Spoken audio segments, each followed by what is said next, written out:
Okay, folks, this is a Tom Dixon profile build seminar. It's going to be live stream, and then when I get back to St. Louis, I'm shooting it in a 3-cam situation. It'll be put together as a movie, but enjoy the live stream. So go ahead, Tom. Thanks, Sparky. What I want to do this evening is try to go over some of the things I do building profiles. And something that runs through everything that I do is simple, cheap, fast, sturdy, least complicated thing that works possible, and can get airplanes in the air fast. Now, since first of the year, I've been building some airplanes ready to fly for people, which means I got to do it fast. I got to do it in a way that's cheap enough, sturdy enough, and so forth. So these are some of the things that I do that help make the airplanes last and make it fast to build, because there's no point in taking forever to build a profile. On the other hand, you don't want to put together profile airplanes that look like junk that you're not reasonably proud of. Now, there are a lot of ARF profiles out there, no question about it. I think you're better off building from scratch or buying a wing and building from plans and that sort of thing. You get the airplane you want instead of compromising with something that was put together by Chinese housewives or whatever. So, a couple things. This is a stunt machine, or a profile stunt machine, Gene Schaefer stunt machine from early 70s. It was redone, the plans were redone by me from Warranty Arts corrections that were made from Gene Schaefer's original airplane. It was out in Tucson with a little wool gas.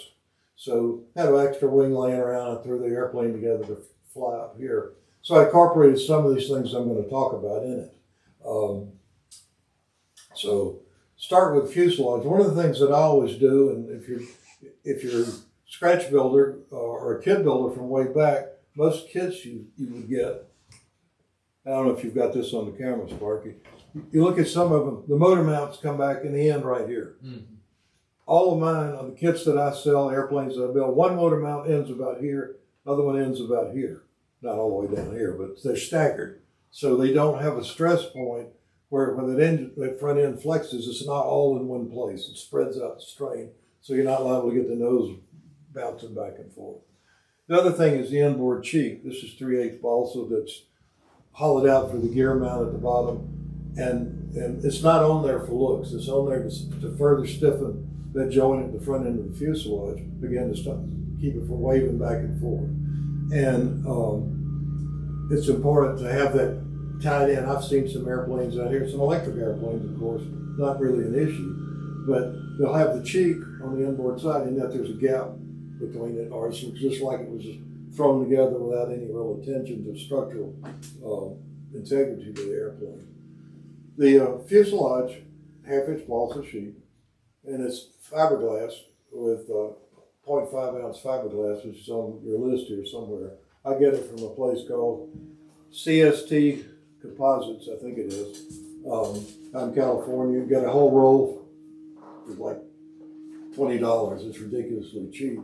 I use glass instead of carbon fiber to stiffen the fuselage because it's cheap, because it's just as stiff as carbon, and it's easy to work with.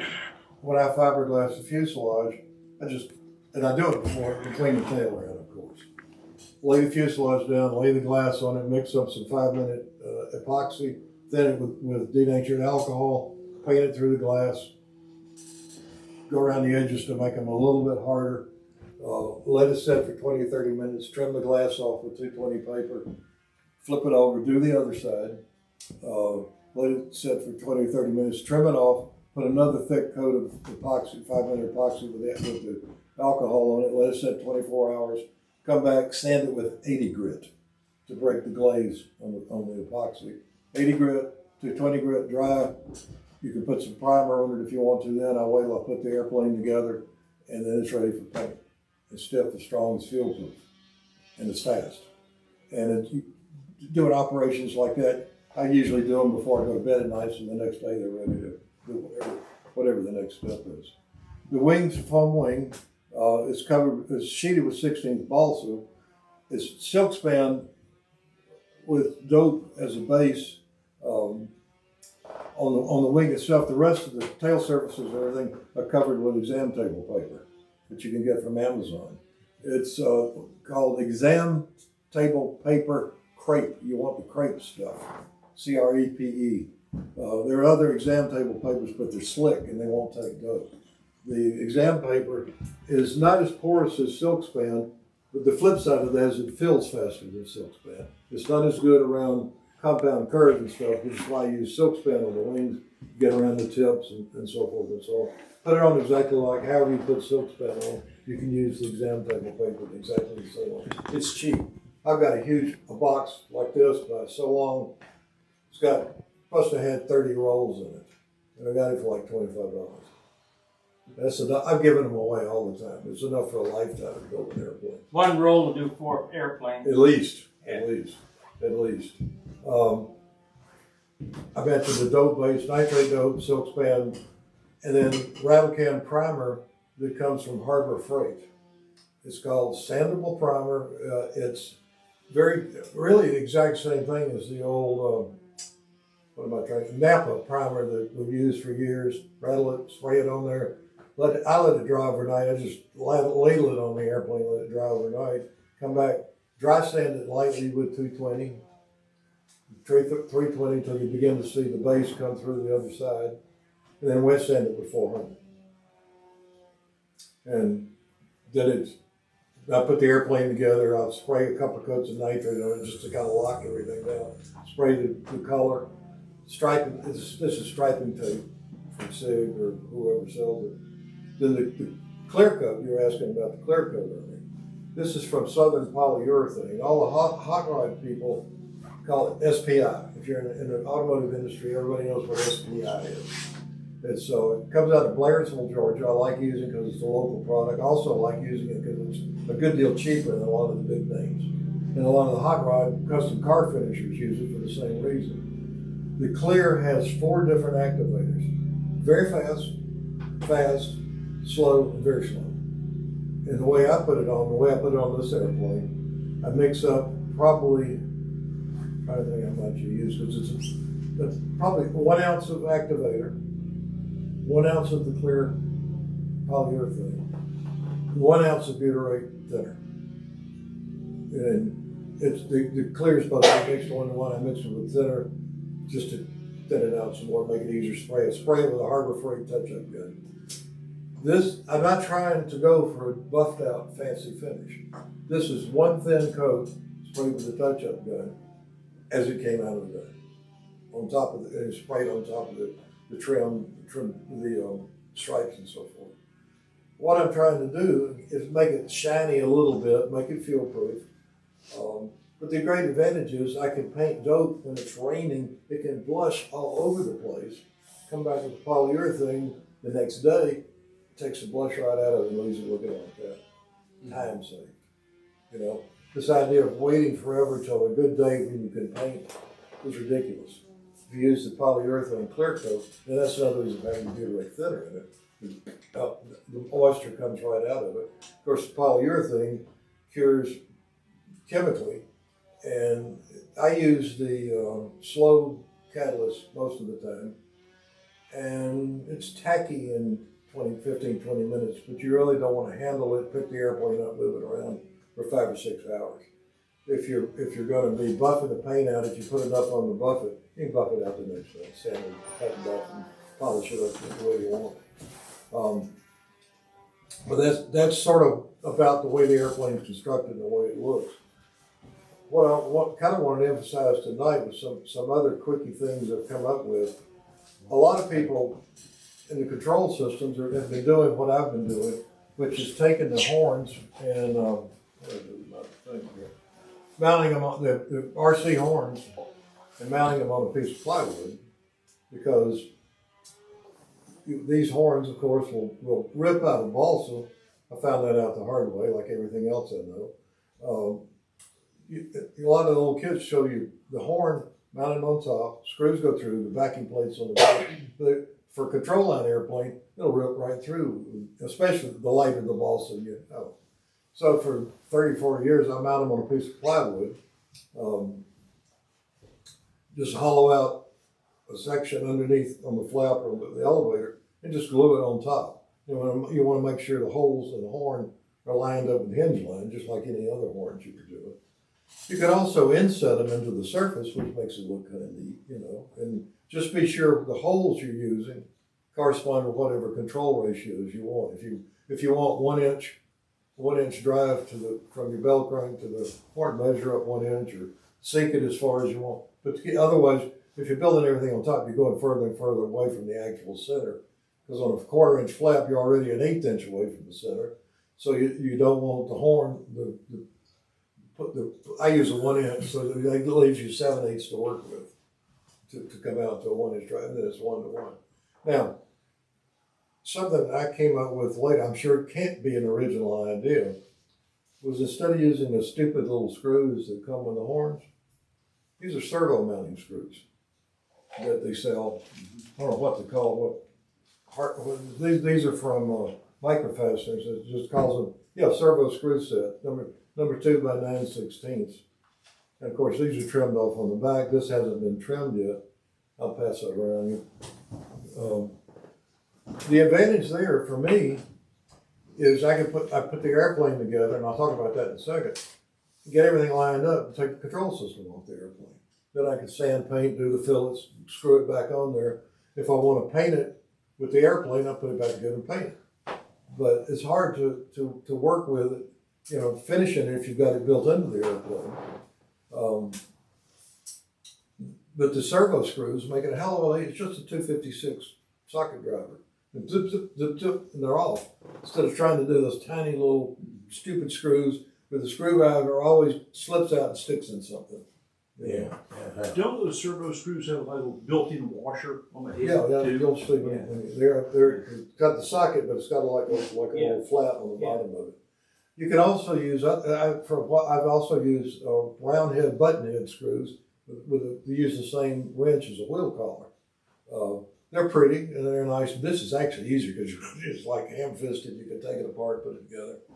The push rod, of course, is a one-piece 3/32 wire with a carbon fiber sleeve on it that I just bend one end, put the sleeve over, bend the other end, run some thin CA down, hit it with kicker. You can bend it, but it takes some real effort. And I see these airplanes with arrow shafts, and ball joints and all this stuff on there. This is simple. It's fairly cheap. The carbon fiber tubes are fairly cheap. I think it's 5/32 OD, 100 thousandths ID, if I'm not mistaken. Of course, I hold them on with wheel collars.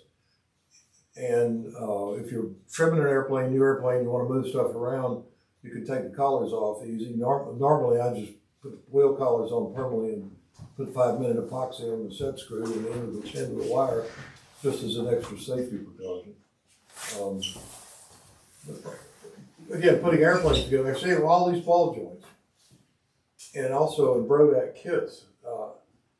The way I put the airplanes together, I'll tape the flaps neutral with masking tape on both sides, tape the elevator to stabilize it neutral on both sides, bend the push rod to the length that I want, whatever the tail moment's supposed to be, hook up the push rod to the elevator, hook it up to the flap horn. When you drop the stabilizer down, everything's aligned and the moment's exactly right. You don't have to adjust anything. It's just a matter of getting it this way, and then gluing it solid, take the tape off. You got the controls lined up. Instead of trying to build the airplane and then adjust the control system to fit. Yeah. Or like Brodak kits say, you put the tail on and then you solder the push rod together in the middle. Really? You got to solder 2 pieces of wire with a brass sleeve and right where the stress is. No. But the nice thing about these deals is that when you paint them, it virtually disappears. And also, you can take these and make the fuselage hollow. And if you want, put the controls on the inside, which you can't really do with a 1/4 inch 5/16 arrow shaft. And also, you don't need any fairlead on the side of the aircraft because it's so stiff. Let's see, what else do I got here? What normal size bell crank do you use? If I use 4-inch, I use the 4-inch Brodak bell crank, and I always drive from the innermost hole. That way, on a profile, you can change the horn lengths to adjust the sensitivity of the controls. On all my my airplane, standard airplane, your 1 inch horn from the inside hole in the bell crank towards the bell crank. You used to make the things. No wonder you're asking. But inside an innermost hole, it gives real slow controls. You can see how much the lead outs move. So only about 25, 30 degrees elevator movement. And normally that works for me on most airplanes with a 4-inch line space, and they'll hot rock line space. There are other ratios, there are other horns. What I tell people is the same thing I learned from Dave Hemstrom many years ago, from one of his articles. Get a control system, the ratios you're used to, don't keep reinventing the wheel. Fly the same control setup in every airplane you've got. You know, then you adjust the airplane to fit you and what you're used to doing with the handle and the sensitivity. Because you know, everybody's field is different. There's no one right way to do it. There are a lot of ways to do it wrong. But if you find something that works, then just keep duplicating it and adjusting the airplanes to match. This one I did with solid lead outs, which I had not done in probably 50 years. And the sole reason it has solid lead outs is they're cheap.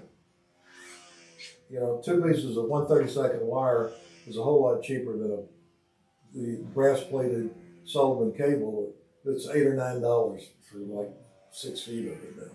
Ridiculous. And the solid lead outs seem to work just fine as long as you don't bang into a door or something. Now this airplane does not have adjustable lead outs. Pretty much they go pretty standard location, so that's what I work with. An Nobler, you don't need to make adjustable lead outs because it's not an Nobler, but it's sort of the same. And that's one less thing, one less thing you have to fool with on the inboard wing. A little bit less weight, a little bit less cost. And the value of adjustable lead outs for most people is fairly minimal. If you built one airplane and it flies right, keep building them in the same place. There's no point making it more complicated than it needs to be. See, people lose airplanes because the screw comes out of the adjuster and it slides forward, it slides back, and, you know, whatever. Let me talk about tanks for a while. I find that on profiles, the plastic tanks work best. Now, the only drawback they have that I don't particularly like is you can't loop the airplane at the end of the flight to shut off the motor. Of course, if you're flying electric, none of this matters. But the other thing, I'm probably late to the party on discovering this, that if you take the little back plate on the tank thing and tap it 440, it's a whole lot easier to put the damn thing together and take it apart. You know, I just figured this out about a month ago. But this is the vent system I use. The long one is your feet. You got that on camera anywhere? You got it somewhere? Let's see. Standard uniflow setup. 2 floppy tubes. The tubing is important. The tubing that comes in these tanks is too stiff. If you've got a 16-ounce tank on an RC airplane, and that's fine. But even this thin stuff, you see, it's not hyper floppy. This is SIG's medium-sized tubing, which seems to be the same as the Sullivan tubing you used to be able to get in rolls. It was a lot more flexible than what they put in these things these days. But you can take a look at that if I don't pass it around. But with the 440 screw in the front end, it works a whole lot better. Oh, did I pass? Oh, you looked at. These are the servo screws, by the way. It's number STW0208 or 9. I guess that's a 9. From Harvard Plate. Let me interject something. Yeah. If you don't want to go through tapping the screw, Dubro sells a wood screw with a 440 ball drive on it. Well, that works too. That would work too, sure. And on the pickup tubes, I personally solder the Uniflow to the other one clump. One more step, one more time. It works, obviously. Works. I'm about quick, dirty, does it work? Out the door. Okay. Yeah. So it is okay then to have the Uniflow and the fuel pickup free? Yeah. Okay. That's the way I've always done it. I mean, Sparky likes them together. Obviously, they're going to follow each other if they're soldered together. But I've never seen a problem with them like this. I've also heard, just heard, because I've never done it, that if you take that plastic tube that comes in that Uniflow thing and run it all the way to the back, that works. Don't know the same thing. I haven't tried it either. I just told by the guy. Well, the guys that know better than we do. Probably. Right. Yeah, okay. Right.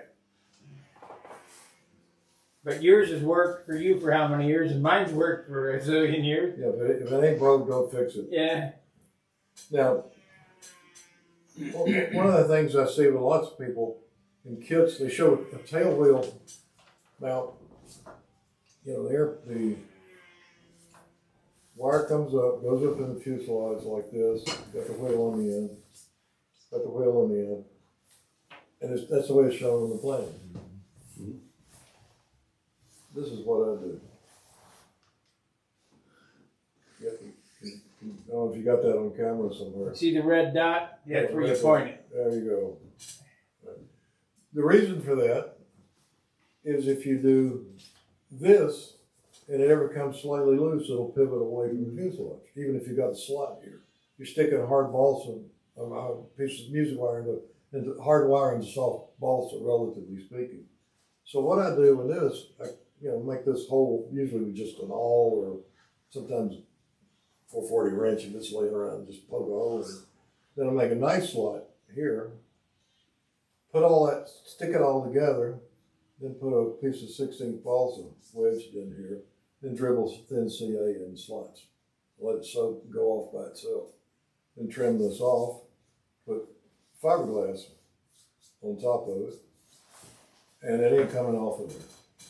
And in the kits that I sell, I stick enough fiberglass in there. I want the glass tape that you join the wings with, so you can wrap it around the tail wheel on the bottom. So that's there. And you can use the epoxy putty stuff that comes from Aircraft Spruce, or the Brodex sells it under another name. I get it from Aircraft Spruce, and just you can sort of feather it in if you want to, cover it up so it's not so ugly. Superfill for you guys watching the video. Superfill, right. Good stuff. Better than epoxylite. Does not look like baby poop, like epoxylite used to look. Let's see what else we need here. You could also the tanks. They have Sullivan has what they call a brass centered. They call it a fuel filter. It can be used as a clunk weight. Mm-hmm. Especially if you don't have a lot of space that you can put a filter. In fact, this one doesn't have a filter because it's all jammed together, and I couldn't get a filter in there. I've been running it without a filter so far.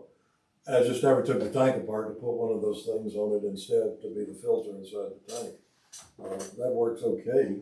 They've been known to come apart over a long period of time. The fuel just breaks them down, but you'd probably tear up the airplane before that happens. I like the superfill. It makes everything pretty that you cover up with it. And it does add a lot of strength. I think it adds a lot of strength right here, where I'll go back after putting you can put the wire through the fuselage and then put the flaps on, or put one flap on and put the wire through and put the other flap on. Lately what I do, I just make a slot, slide it, wing it all, flaps it all the way through, fill the slot back up, put the balsa fillets in there, and then cover it with the superfill. And since it's epoxy, it's going to help some stiffen the back end of the fuselage. Another trick I've had to use when I got here the other day, it'd been sitting in the car tilted. The stab was like 20 degrees off to one side. There's a heat gun up there in that cabinet. Just came in here with a heat gun and just twisted it straight. Twisted the other way, held it for a while, relaxed, a little more, held it for a while. It's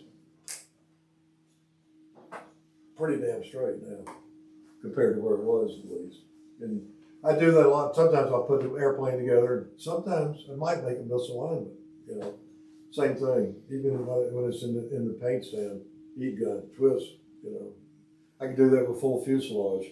Airplane, spray it down over hit it with heat gun, straighten the level of stabilizer.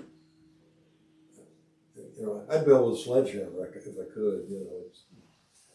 It's big, dumb, and dirty stuff. See what else? A couple other little tricks. making hinge slots or opening up hinge slots to put the hinges in, I use a half a prop to sort of wiggle around and stretch it. And sometimes they'll go back at the end of the prop. Because it's like a little knife, you know, and it's wider than a knife blade, so it stretches it. Another trick that I use a lot is take the trim iron on high heat, stick it in the slot. It'll open it up permanently, so you can get epoxy in there. Put the epoxy in with a syringe. Put the hinge in behind it. Don't try to put the epoxy on the hinge, because it'll end up in the hinge barrels. That's again true for anything, not just for profiles. What else am I missing? On the airplanes that I use with cable leadouts, I use the Sullivan brass-plated cable, which I like a lot. It's just expensive. I mentioned this before in one of these videos. I use the little copper crimps that Brodak sells. They call them thimble sets. To run the lead out, put it down the cable, loop it, run it back through, and crimp it with a pair of vice grips first, and I'll tighten it in the bench vise just to make sure it's crimped down. And then run solder around the loop and through the crimp. And I never have one come loose. And the solder is in there to eliminate eyelets on this end. So that's one less thing to fool with. It makes it easier to get your line connectors on. And on the bell crank end, I don't bush the bell crank. I just let the cable loop through it with the solder again. Because now it's in effect the same as music wire. It's a solid piece. And the lead in the solder is partially a lubricant. Pull a couple of drops of motor oil, it's as slick as it can be. But the Sullivan cable, they've gotten outrageous with that stuff. And then, of course, Brodak here marks it up a little too. Everybody's got to make a little money on the transaction. But the more scarce stuff gets, naturally, the more expensive it gets. You're looking for lead out cable, Lure America. Is it the brass stuff? That's what I'm looking at. Some of that solder. Yeah, I bought 300-foot roll. Okay, Lure America? Yeah. I guess it's like lureamerica.com or something like that. Good place to look. See, yeah, and they also have, those scissor clips that we use. Yeah. They have those too, because that's fishing equipment. Yeah, sure. That's where all of the What do they call it, Sparky? Lure America. No, what do they call the wire? Leader. Just leader? Yeah, I got 80-pound leader. 30. I think it's about 50 thousandths or what. It's pretty good. Yeah, the Sullivan is 30, right out of 30 seconds, 30 thousandths, 31 thousandths, something like This that. is 80-pound stuff. It's big. Never had any of it break. The axles and the landing gear in this airplane, and what I put in all of my kits is the Brodak BH 1776, easy number to remember. Aluminum landing gear, because they work neat. I discovered them because the Brodak Cardinal kit had, the originals at least had wire gear, but the ARFs had these. So, we started having them as spare parts for the ARFs, and that's how I stumbled across them a number of years ago. The axles are 540 bolts. 540 bolts are almost exactly 1/8 of an inch. And if you're using wheels with a 5/32 hole, just push it, with brass tubing. Actually, nice trick if you're flying on pavement, bush it with aluminum tubing, because it doesn't make noise when it lands and rolls. That's a ball plate feature. Brass tubing, you hear rattle, but aluminum tubing, it won't make any noise. But use the 540 bolts. They come from microfasteners also. And it's just simply a bolt through the wheel, a nut on this side. I run it down with my fingers to the wheel to spin. Stick it together, run the other nut down, put an Allen wrench in this end to hold it. Usually what I tighten the other end with is your glow plug wrench, which the glow plug side of it fits the 540 nut, which is kind of convenient. Just and tighten it down. You want to make sure they're tight, because one side it'll spin off of there, because whichever side it is. I've had wheels come off before, so that's not any fun. That's pretty much what I wanted to cover tonight with this, just talking about simple stuff to do. Be glad to answer any questions, or if you guys have other stuff to throw in the pot, feel free to add anything you do that's workable too. Sparky, you're full of knowledge. You got something to add besides. I don't know nothing. This is your show. Oh, this is my show here. Any questions, comments, anything else? It doesn't have to be about profile airplanes. How about you guys out in YouTube? You guys got any questions? We're waiting patiently. Caller, are you on the line? Yeah, excellent picture from T-Bone, and hi all you guys from down under. So he's Hey, good night, mates. yeah. Where's that guy with the Foster's beer? He knows. I don't know what that is down there. Yeah. This is Tom Dixon's easy build profile tips. So if you got any questions, Go ahead. I got one more thing I forgot to say, but go ahead. go ahead. No, go ahead. Well, when I put fuselages and wings together, this is important, so I don't know how I forgot it.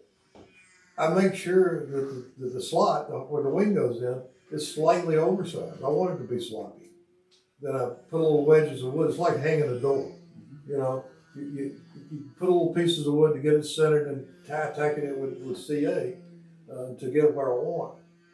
Then I turn the airplane inboard wing down. Take masking tape and mask all around the inboard side. Very sticky masking tape that you don't want to come loose. You turn the airplane up in the trash can, inboard wing down, and inject epoxy, slow drip cure epoxy all the way around. And then hit it with heat gun. So extend the epoxy so that it sinks into the wood, and the fuselage sinks into the wood in the wing, or gets into the weave of the cloth if it's a foam wing, and ties it all together. Let it cure 4 hours, take the tape off, and then you cover it up. Cover all that ugly stuff with the super You don't use an instance meter on the wing to set it up or anything? Say again? Instance meters, you don't use any of that stuff? My eyeballs have been done this long enough. Because the problem with all of these things that we use to measure with is you're still measuring with 60 or 70-year-old eyes. So you can have everything all around and micrometer this and that, and you're still kind of looking at it like this through the top and the bottom of your bifocals. And what I found, I'll put lines on the airplane, the center of the wing, center of the airplane with ink marks and get the incidence right. And then for the platform, I usually put a triangle, if it's got a straight trailing edge, triangle against the fuselage on a profile, big triangle. So lock it in place. May tape it, make sure I got it and tack it real quick with CA so it doesn't move. If it's a straight leading edge, I'll do it on the leading edge before I put the cheek on the thing. And then what I find is that if I put the airplane way over there somewhere and back off and look at it, it's a double check to make sure they're not like this.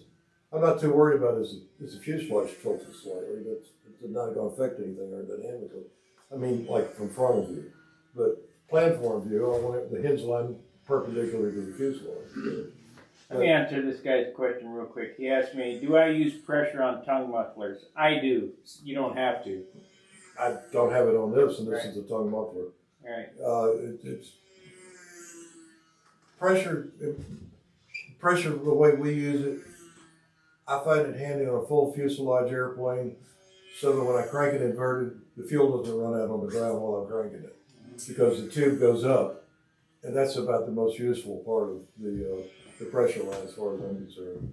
And I had a pressure line come off of the Nats a couple of years ago. Disaster. The chipmunk, and they were going brrrr, that's all they were, just leaned out very slightly. Still made the time limit. What was I saying before this? You were talking about gluing the fuselage in. Oh yeah, we just once I get everything square, I back off and look at it because my distance vision is way better than my close vision. And I can, no matter how many times I measure, I can see if it's out of line better than I can trying to measure up close with anything. And I think that's true for nearly all of us. Now, I don't know how many of you guys use this superfill stuff, but when I glue, I build mostly full-body fuselages. I've even quit epoxying the fuselage on because I superfill inside and outside, and that superfill is epoxy. It's strong as hell. Yeah, it's light, it's a little bit brittle, but if you got enough of it to cover everything, it's going to make it strong. You can't You break break it. fillets with it. Well, of course I make fillets with it. Yeah, that's why all of this stuff is. Okay. You know, I blend everything together, try to make it look like it's a more expensive, fancier model than it actually is. You Well, want I really color it. I'm making fillets, but I'm really covering up ugly. You want to tell them about putting fillets on? I mean, I don't know how you do it, but I want to make sure that the fuselage is silk spanned first, and it's hardened up, and the wings covered. Yeah. Then put the silk span. Otherwise, you'll dig a hole in Oh, the no, well, I'll be glad to do that real quick. First of all, remember my fuselage is the glass, and not silk span. Okay. Glass epoxy. But the same thing holds true with the wing already, you know, doped and I use nitrate all the way through. In fact, I use very little butyrate clear anywhere. But I use masking tape, go around the fuselage, go around the wing or the stab, wherever you want it to be, with cheapest masking tape you can get. And then mix up the superfill. I just glob it on the airplane with my finger. And then I get it all over the airplane, spray it with a spray bottle, wet my finger, go just like that. I don't use any tool, I just wet it and go. And then go all the way around the airplane that way, take the tape off, wet it again and push the tape edge out. Just put pressure, you'll squeeze out, keep putting it on a paper towel as you go. Wet it again, feather it here and there as I want to. Let it set 24 hours, wet sand it with 220, put a couple of coats of dope on it, a nitrate, and then go paint the airplane. Got a question from out in the world. A lot of profile models look so front heavy. How do you guys keep the CG in the right place? Tail weight? This one's got an ounce of weight on the tail. I didn't have time to dig a hole in it and sink it. But most of the nose heavy airplanes are probably because you're using a heavy engine and a big muffler. You know, if you use an LE-46 with a very popular engine, stupid muffler weighs what, 2.5 ounces? This, I forget which muffler I've got on this. 7 grams. Yeah, this is, I don't know whose muffler this is. Yeah, that's an RSM muffler, which is very light. Quarter ounce. Yeah, something like that. So use the least amount of weight. Got a plastic spinner on it. When I first put this airplane together, it had an LA-40 on it, and we could barely raise the nose in a metal spinner. Put an FP-40 on it, which helped a lot. Plastic spinner, still ended up having to add an ounce of weight to the tail. Now, most airplanes are not like a stunt machine. They've got a bigger fuselage and more overhang back here or whatever. We have the opposite problem with the Ringmaster 576s because I originally made those kits with 16th ply doublers. And for those, I go to 8-inch ply because the nose is short and it needs the extra weight in the front end. Why does Tom use nitrate dope? Because everybody knows on my channel I'm dead set against nitrate. I use nitrate because it will stick to any damn thing. Yeah. Metal, fiberglass, epoxy, whatever. And especially over the superfill, or used to be epoxylite, it used only nitrate before, then just shoot the color. That way you don't get bubbles in the fillets. If you use butyrate, particularly if you use too much, when it dries and cures, it'll pop off the fillet. You know why? I would assume it's gassing off and you don't have a good structure in it. Here's the fillet. Side of the fuselage like this. Yeah. Dope is shrinking, so you spray in there. So it's shrinking, it stands out. Yeah, but nitrate itself, well, is almost zero shrink. And if you buy it from Aircraft Supply, it's called non-shrinking or non-tautening nitrate. You can also get non-tautening butyrate. That's what I use. Yeah. The stuff that